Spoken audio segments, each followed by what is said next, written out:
शिक्षा में बिहार विशेष का अपना महत्व है और आपकी जानकारी में है कि इतिहास, भूगोल, अर्थशास्त्र और राजनीतिक व्यवस्था बिहार के विशेष संदर्भ में जरूर ही पढ़कर जाना चाहिए और साथ ही जो बिहार से जुड़े हुए करेंट है उस पर भी आपकी दृष्टि होनी चाहिए। जैसे भारत की राजनीतिक व्यवस्था है कमोबेश उसी तरह से बिहार की भी राजनीतिक व्यवस्था है, जहां कार्यपालिका में संवैधानिक प्रावधान राज्यपाल और कार्यपालिका का जो वास्तविक प्रधान है मुख्यमंत्री होते हैं, वहीं विधायिका के भी जो स्तर है वो स्तर विधानसभा और विधायक परिषद के रूप में है। बिहार एक ऐसा राज्य है जहां विधान परिषद भी काम कर रही है। अन्य राज्यों की तरह स्थानीय सरकार भी काम कर रही है। अनुच्छेद 243 के तहत स्थानीय सरकार, पंचायती राज, संवैधानिक दर्जा। बिहार देश का पहला राज्य है जो 50% महिलाओं को आरक्षण देने वाला राज्य है।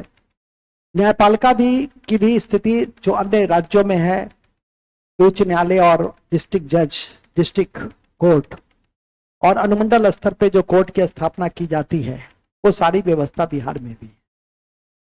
जो संवैधानिक पद अन्य राज्यों में जो प्रथम कानूनी सलाहकार महाधिवक्ता होते हैं वो बिहार में भी काम कर रहा है अनुच्छेद 165 के तहत। राज्य में, देश में जो प्रथम विधि सलाहकार होता है महान्यायवादी है। केंद्र में महालेखा नियंत्रक परीक्षक होते हैं और अनुच्छेद 148 से 151 के बीच, और राज्य में महालेखाकार काम करते हैं। तो ये सारी चीज कमोबेश, चूंकि हम लोग के देश में संघीय व्यवस्था है, 3 स्तरीय सरकार काम कर रही है। भारत में एक केंद्र के स्तर पे सरकार होती है, दूसरी राज्य के स्तर पे होती है और तीसरी स्थानीय स्तर पे भी सरकारें होती हैं। और एक संवैधानिक संस्था के रूप में, अब तो संवैधानिक संस्था के रूप में हमारी जो सहकारी संस्था है वो भी कार्य करती है एक अमेंडमेंट के माध्यम से। हमारी मुख्य परिचर्चा उसी परिप्रेक्ष्य में होगी, तथ्यों की दृष्टि से होगी। तो लिखेंगे तो ऐसे लिखिए, भारत में संघीय व्यवस्था है। भारत में संघीय व्यवस्था है। भारत में संघीय व्यवस्था है।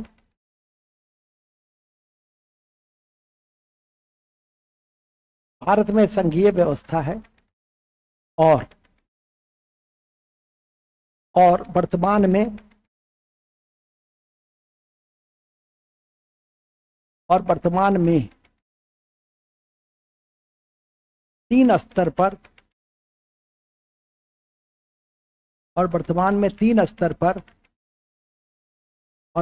में तीन स्तर पर सरकार काम करती है, सरकार कार्य करती है।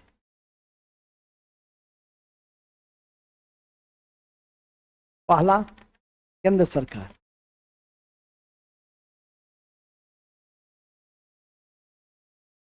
दूसरा, राज्य सरकार। और तीसरा, स्थानीय सरकार।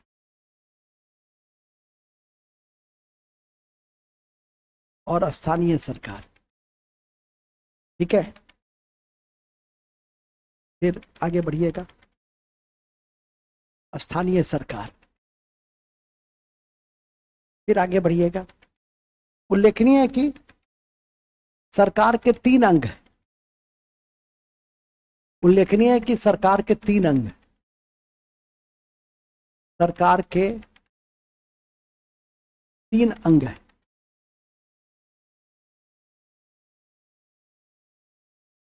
सरकार के 3 अंग हैं। एक है कार्यपालिका। यहां यह सब बताने की जरूरत नहीं है कि कार्यपालिका कानून को लागू करती है। दूसरा, विधायिका जो कानून का निर्माण करती है। ये सब बताने की आवश्यकता नहीं है। और न्यायपालिका।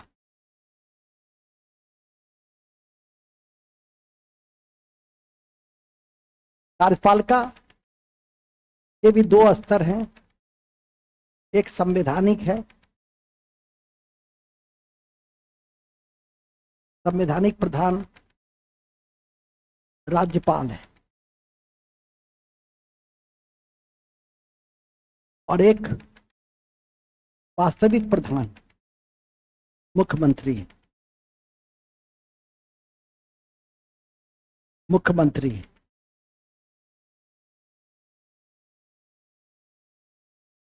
मुख्यमंत्री हैं।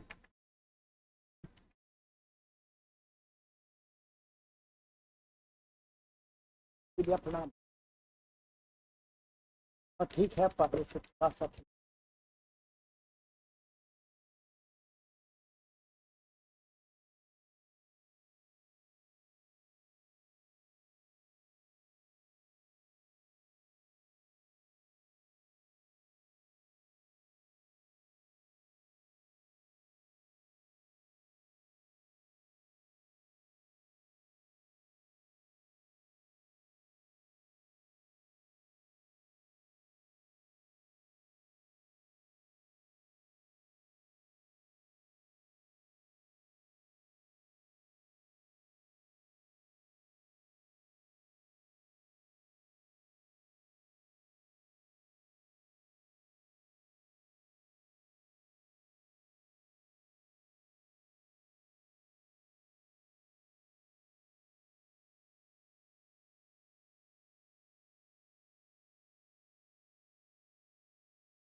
हम लोग बड़े अच्छे जगह पे हैं कि संवैधानिक प्रधान राज्यपाल, वास्तविक प्रधान मुख्यमंत्री। ठीक है, तो ये है। विधायिका के भी दो पक्ष हैं। विधायिका में भी कौन कौन है? विधानसभा। और बिहार ऐसा राज्य है जहां विधान परिषद भी है ना? विधान परिषद में सीटों की संख्या 75 है और विधानसभा में 243। कौन सा ऐसा राज्य है जहां 5 सदस्यों को राज्यपाल मनोनीत करते हैं? जम्मू कश्मीर। वेरी गुड, याद रखिएगा। न्यायपालिका के भी दो भाग हैं मुख्य रूप से। एक उच्च न्यायालय है जिसकी स्थापना कब हुई थी? पटना उच्च न्यायालय की स्थापना बिहार में कब हुई थी? 1916 में। 1916 में पटना में उच्च न्यायालय की स्थापना हुई थी। और दूसरा जिला न्यायालय है। दूसरा जिला न्यायालय है। तो यही आपके दो मुख्य पक्ष हैं जिसको आपको ध्यान में करके रखना है। नोट, लोकतंत्र के चौथे प्रहरी, लोकतंत्र के चौथे प्रहरी लोकतंत्र के चौथे प्रहरी प्रेस। प्रेस। तो अगले 2-3 कक्षा में हम लोग इसको देखेंगे। ठीक है, अगले 2-3 कक्षा में हम लोग इसको देखेंगे और लास्ट में हम लोग जो स्थानीय सरकार पंचायती राज है उसको तथ्यों की दृष्टि से देख करके अपनी बात को समाप्त कर लेंगे। मतलब इस सप्ताह हमारी कोशिश रहेगी, सब कुछ हालात अनुकूल रहा। आप जानते हैं कि हम अभी किस भावनात्मक तनाव से गुजर रहे हैं, लेकिन बावजूद इसके कि आपको आज से कक्षा की नियमितता शुरू कर दी गई है। हालांकि समय से बहुत पहले जितना मेरा कमिटमेंट है उससे ज़्यादा ही मैं कर दे रहा हूँ। ये बात आप लोग अच्छी तरह से समझ रहे हैं जो शुरू से जुड़े हुए हैं। 1.5 महीना पहले से तो अच्छा खासा, इतना तो आप कल्पना भी नहीं किए होंगे कि इतिहास पूरा हो जाएगा। नहीं, केमिस्ट्री बायोलॉजी पूरे हो जाएंगे। करंट कर रहा हूँ, बिहार विशेष कर दे रहा हूँ, इसके बाद फिजिक्स कर दिया हूँ, इसके बाद आपकी ज्योग्राफी चल रही है और ज्योग्राफी चल रही है। इकोनॉमिक्स का 2 चैप्टर में बजट और आर्थिक समीक्षा भी लगातार कर ही रहा हूँ और एक न्याय व्यवस्था, एक राज्य व्यवस्था भी आपकी शुरू है। तो ये सारी कामें बीपीएससी क्रैश में हम लोग कर रहे हैं। इसी कड़ी में जैसे क्रैश, हालांकि क्रैश की तरह नहीं है, बिल्कुल फाउंडेशन की तरह ही है, और सारी बातें आपके समक्ष की जा रही है। हम लोग आज कार्यपालिका को देखेंगे, बिहार के एंगल से देखेंगे। यहाँ हमें बहुत विस्तार से बताना नहीं है, सिर्फ बिहार के विशेष संदर्भ में उसको हम आप तक पहुंचा रहे हैं। और सबसे पहले मैं आपसे कहना चाहूंगा कि कार्यपालिका लिखेंगे, टॉपिक कार्यपालिका, राज्य की कार्यपालिका। धन्यवाद। चाय पिलाओ पहले।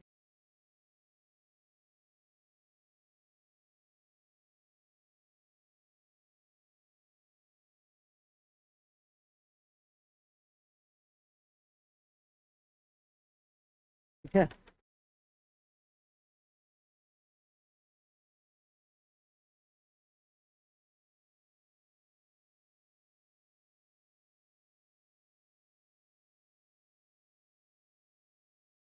ओके।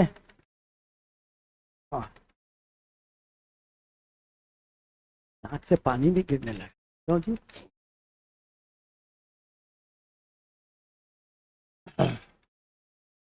हाँ, तो कार्यपालिका के ऊपर हम लोग सबसे पहले देख लें, तो लिखेंगे कार्यपालिका। कार्यपालिका टॉपिक क्या है हम लोग का? कार्यपालिका, कार्यपालिका। ठीक है, कार्यपालिका पहला चीज लिखेंगे। संविधान के भाग 6 अनुच्छेद 153 से 167 के बीच, भाग 6 अनुच्छेद 153 से 167 के बीच कार्यपालिका का उल्लेख, कार्यपालिका का उल्लेख है, कार्यपालिका का उल्लेख है, जिसके तहत governor CM, council of minister और एडवोकेट जनरल आते हैं।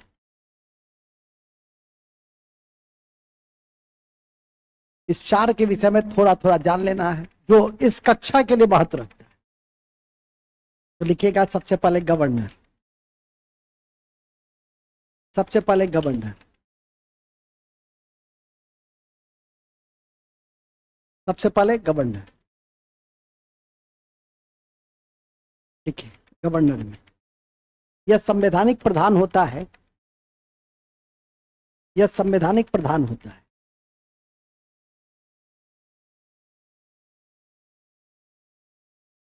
स्वतंत्रता से पहले बिहार के पहले गवर्नर, स्वतंत्रता के पहले बिहार के पहले गवर्नर कौन थे बताओ जी? नारायण, तुम भी जो है सो आजकल मुरकिट्टी मारता है।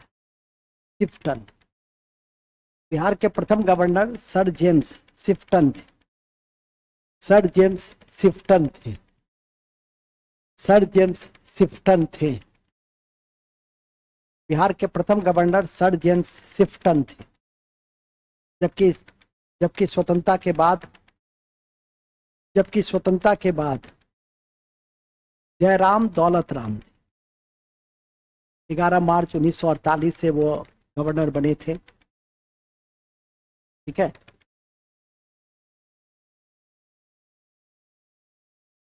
वर्तमान में नजर रखो, टाइम भी है परीक्षा में। ठीक है, कितना भी रामचंद्र जी को लिखा दे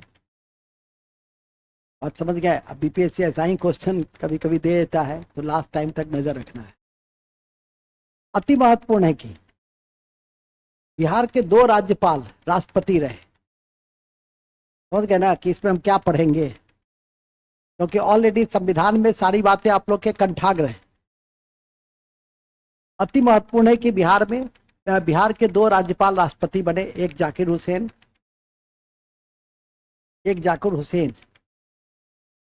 और दूसरा एक जाकिर हुसैन और दूसरा रामनाथ गोविंद।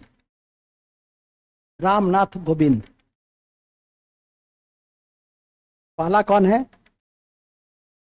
दूसरा कौन है? पहला कौन है और दूसरा कौन है? दूसरा रामनाथ कोविंद साहब। दूसरा कौन है? रामनाथ कोविंद। और कोई तीसरा है? अभी जो वर्तमान राज्यपाल, वर्तमान जो राष्ट्रपति हैं वह द्रौपदी मुर्मू, झारखंड की और देश की पहली आदिवासी राज्यपाल रह चुकी है, और राज्यपाल रह चुकी है और साथ ही राष्ट्रपति भी हैं। ठीक है कि नहीं? तो ध्यान रखिएगा, फिर लिखिए, याद रखें, याद रखें कि राज्यपाल का पद, राज्यपाल का पद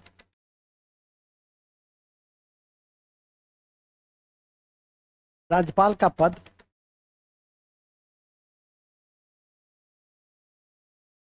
में 1956 सातवें संशोधन के द्वारा, सातवें संशोधन के द्वारा क्या किए गए थे? हाँ, सातवें संशोधन के द्वारा एक राज्यपाल एक से अधिक राज्यों का राज्यपाल हो सकता है।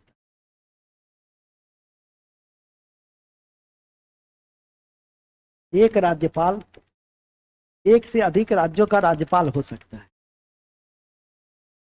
हो सकता है।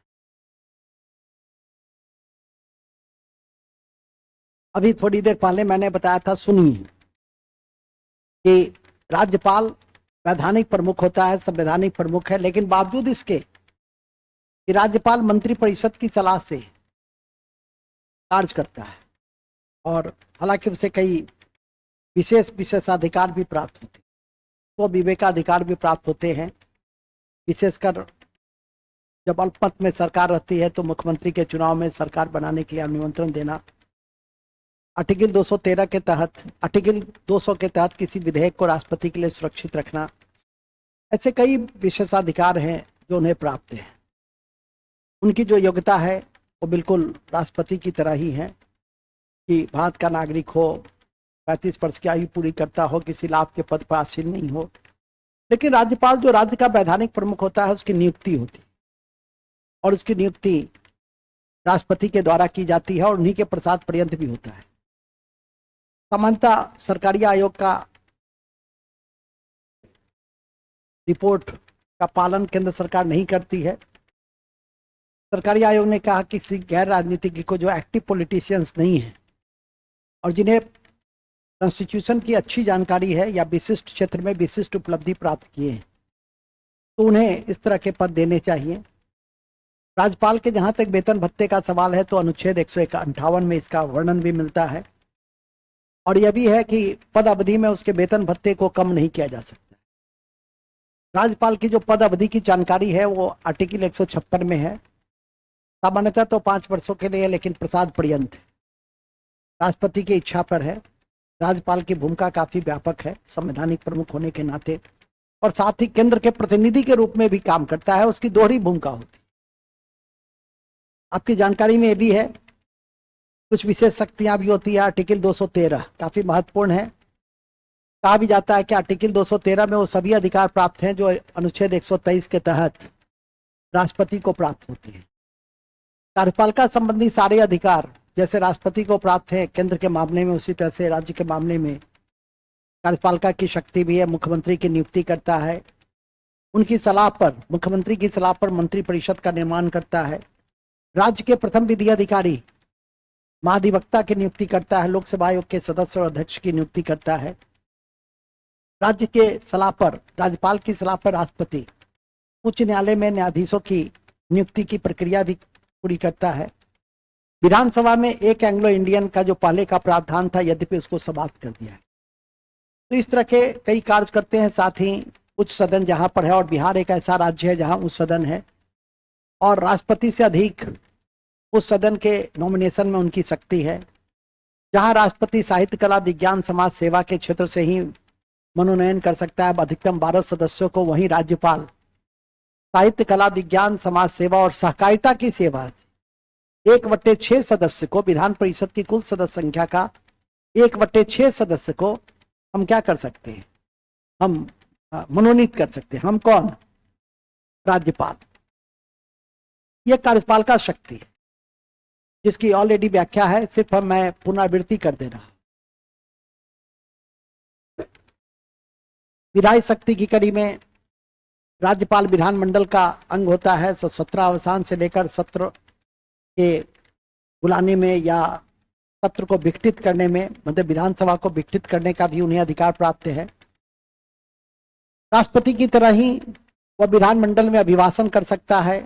संदेश भेजने का अधिकार भी राज्यपाल को प्राप्त है विधायी शक्ति के तहत। राज्य विधानमंडल के समक्ष राज्यपाल ही वार्षिक वित्तीय विवरणी बजट को भी प्रस्तुत करता है। साथ ही धन विधेयक और अनुदान की मांगों को भी सिफारिश करने की शक्ति सिर्फ और सिर्फ राज्यपाल को ही प्राप्त है। राज्यपाल के हस्ताक्षर के बाद ही विधानमंडल के द्वारा कोई पारित विधेयक, कानून या अधिनियम बनता है।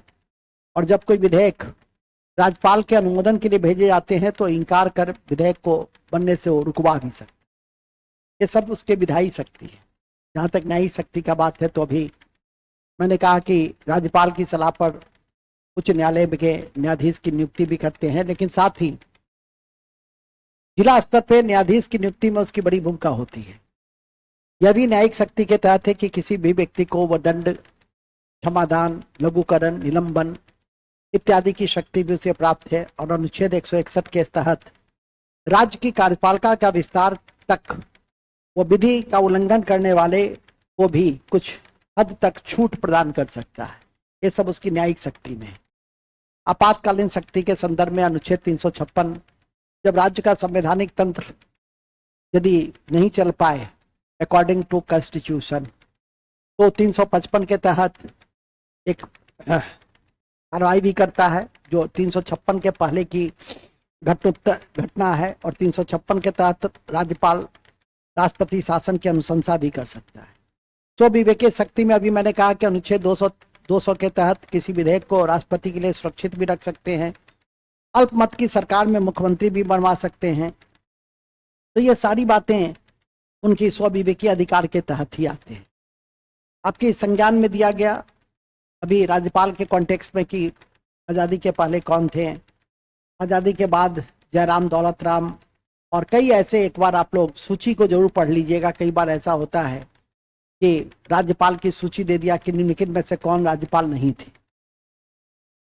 जाकिर हुसैन नहीं थे, जयराम, दौलत राम नहीं थे, गोविंद नारायण सिंह, माने ये सब थे, ठीक है। और दे देगा कोई एक ऐसा नाम गोविंद बल्लभ पंत, ठीक है कि नहीं। तो एक बार सूची पढ़े रहिएगा तो थोड़ा सा कॉन्फिडेंस रहेगा, थोड़ा भी याद रहेगा। तो नोट में लिख दीजिए, राज्यपाल की सूची को पढ़ लेना है,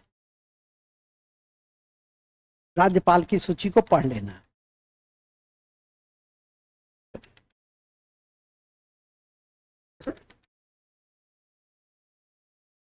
राज्यपाल हो गया ना खत्म? नहीं हुआ खत्म? सब खत्म हो गया, ठीक है कि नहीं। दूसरा पॉइंट है मुख्यमंत्री। लिखिए मुख्यमंत्री। अनुच्छेद 163 के अनुसार, अनुच्छेद 163 के अनुसार राज्यपाल को उसके कृत्य का प्रयोग करने के लिए, राज्यपाल को उसके कृत्य का प्रयोग करने के लिए और सलाह देने के लिए एक मंत्री परिषद होता है।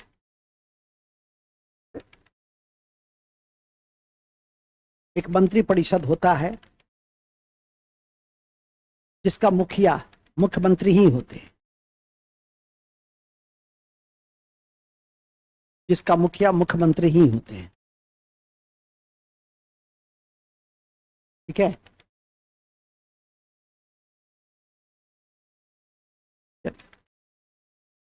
स्वतंत्रता के पहले बिहार के पहले मुख्यमंत्री,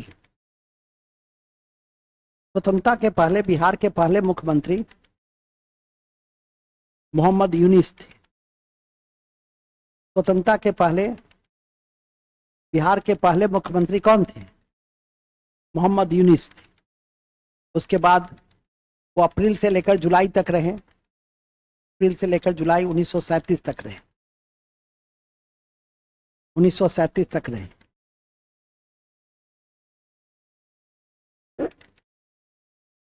ठीक है। उसके बाद श्री कृष्ण सिंह, उसके बाद श्री कृष्ण सिंह 1937 से 1939 तक,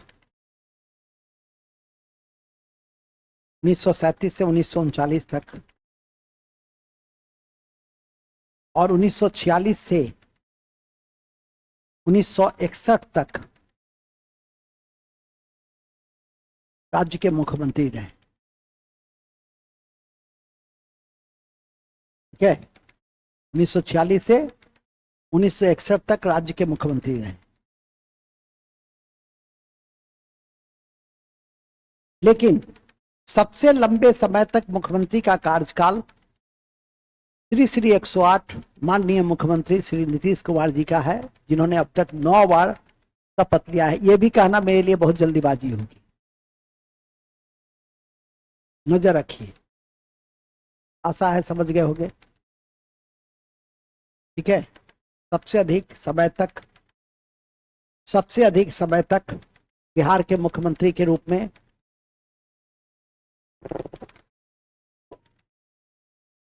ओके, बिहार की पहली महिला मुख्यमंत्री राबड़ी देवी, बिहार की पहली महिला मुख्यमंत्री राबड़ी देवी, पहला दलित मुख्यमंत्री भोला पासवान शास्त्री, भोला पासवान शास्त्री। ठीक है, पहला मुस्लिम मुख्यमंत्री अब्दुल गफूर, अब्दुल गफूर।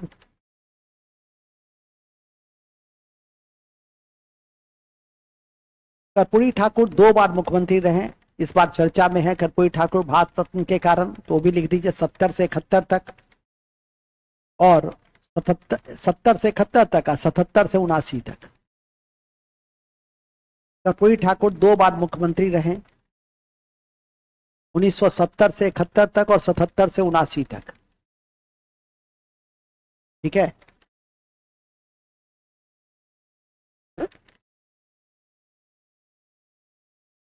ओके। उसके बाद लिख देंगे सबसे कम समय तक मुख्यमंत्री सतीश प्रसाद सिन्हा रहे, सतीश प्रसाद सिन्हा रहे। और गैर कांग्रेसी सरकार के पहले मुख्यमंत्री कौन रहे? महामाया प्रसाद, महामाया प्रसाद रहे।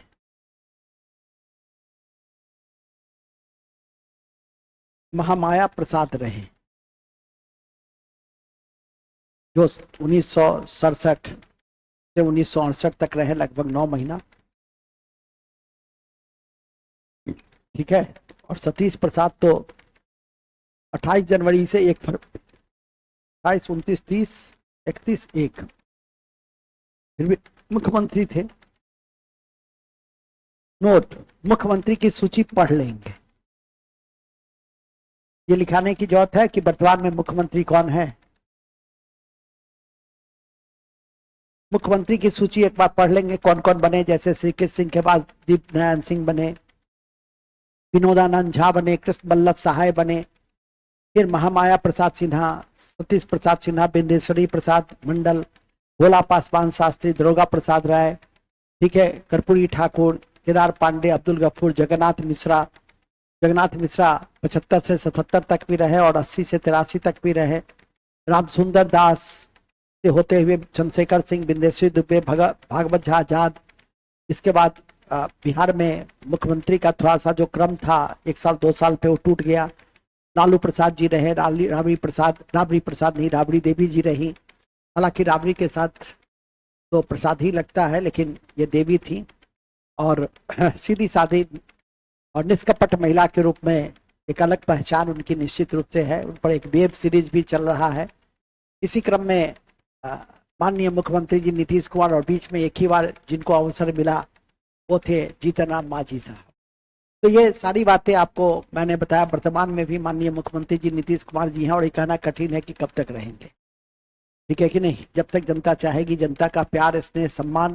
लेकिन बिहार को बदलने में माननीय मुख्यमंत्री जी की बड़ी भूमिका है, विशेषकर सड़क हो, बिजली हो, शिक्षा हो, स्वास्थ्य हो, कृषि हो, कोई भी ऐसा सेक्टर नहीं, आपदा प्रबंधन हो, खाद्य उपभोक्ता हो, कोई भी ऐसा सेक्टर नहीं है जहां माननीय मुख्यमंत्री जी के कार्य परिमाणात्मक और गुणात्मक दोनों दिखाई नहीं देते। महिला सशक्तिकरण हो, ठीक है, कई सारे बिंदु पर तो ध्यान में करके रखना है। तो ये है मुख्यमंत्री के विषय में। काउंसिल ऑफ मिनिस्टर की एक सूची आप लोग के पास है ही, उसको पढ़ लीजिएगा। कौन कौन है काउंसिल ऑफ मिनिस्टर में? उप मुख्यमंत्री कौन है? सम्राट चौधरी हैं, विजय कुमार सिन्हा साहब हैं। जल संसाधन मंत्री कौन है? विजय कुमार चौधरी साहब हैं। मतलब एक बार एक काउंसिल ऑफ मिनिस्टर की सूची जब परीक्षा हो जाएगी, नहीं 3-4 दिन पहले, 10 दिन पहले, अब लग जाएगा कि नहीं अब सब कुछ ठीक है, तो एक बार उसको पढ़ लीजिए, तो लिख दीजिए नोट में। मंत्री परिषद की सूची को पढ़ लेंगे, मंत्री परिषद की सूची को पढ़ लेंगे, ठीक है, विशेषकर मुख्य मंत्रालय, मुख्य को शिक्षा है, कृषि है, स्वास्थ्य है, ग्रामीण विकास है, ऊर्जा है, जो 10 मुख्य हैं उसको देख लें बस। लास्ट अनुच्छेद 165 के तहत पैराग्राफ चेंज कीजिए। अनुच्छेद 165 के तहत, अनुच्छेद 165 के तहत महाधिवक्ता का पद जो प्रथम विधि सलाहकार के रूप में काम करता है, जो प्रथम विधि सलाहकार के रूप में काम करता है,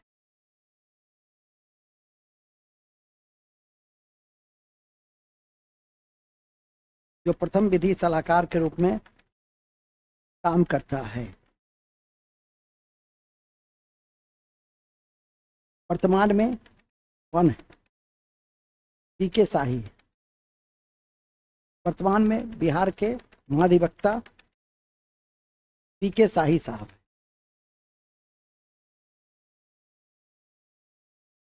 ठीक है, के पहले ललित किशोर थे। बस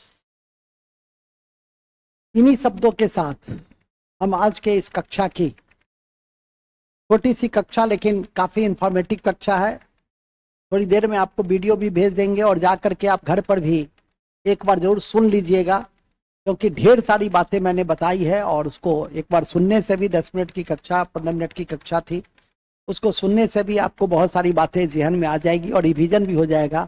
जय हिंद, जय भारत। कल हमारी कक्षा आपकी संध्या पहर में होगी, यदि सब कुछ ठीक ठाक रहा। आप समझ रहे हैं कि